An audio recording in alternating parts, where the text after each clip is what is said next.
The second strategy I have for you is content curation and aggregation.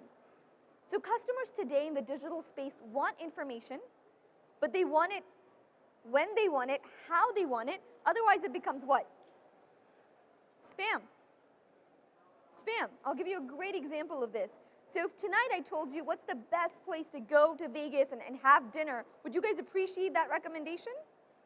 Would be useful because you're at the conference and you'd like to figure out where to go get a good bite to eat? Yeah. What if you went home and then I gave you that? Would it still be useful? No, all of a sudden it drops in relevance because it's not part of your context anymore. So the old paradigm was create a lot of content, but if you can learn how to curate content, that's powerful too.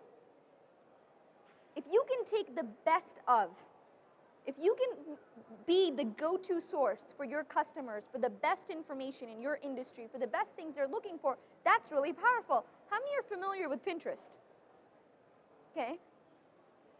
Pinterest is a social networking site. It's grown very fast. I mean, in very simple terms, all it does is allow people to pin images.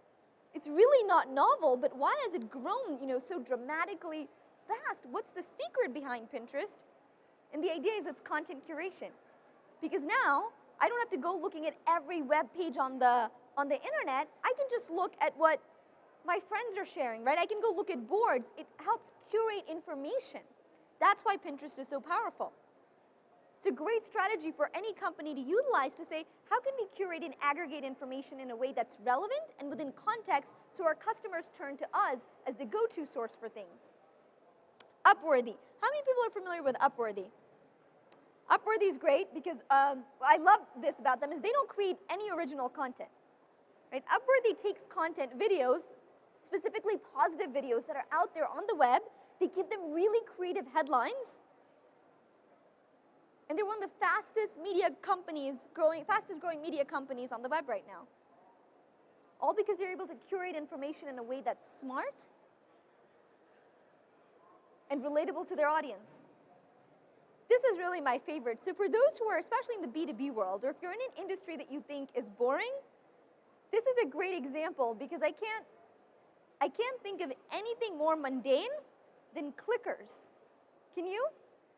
Anything more mundane, right? So this is a company that actually sold or sells clickers. And their audience is educational buyers, so buyers in school districts and so forth who have to make purchase orders. So they went to a conference, they went to a trade show very similar to this one, and they're a smaller company, they had a smaller booth, they said, what can we really do? And they decided to create a clicker museum online, and they had a few samples there, but they called it the Museum of Clicker Curiosities. And what they did was they realized that their audience, obviously it's a niche audience, they're into clickers.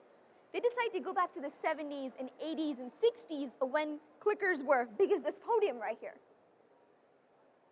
And they created this and they sort of had were very creative with it, played with it, and said, this is the Museum of Clicker Monstrosities.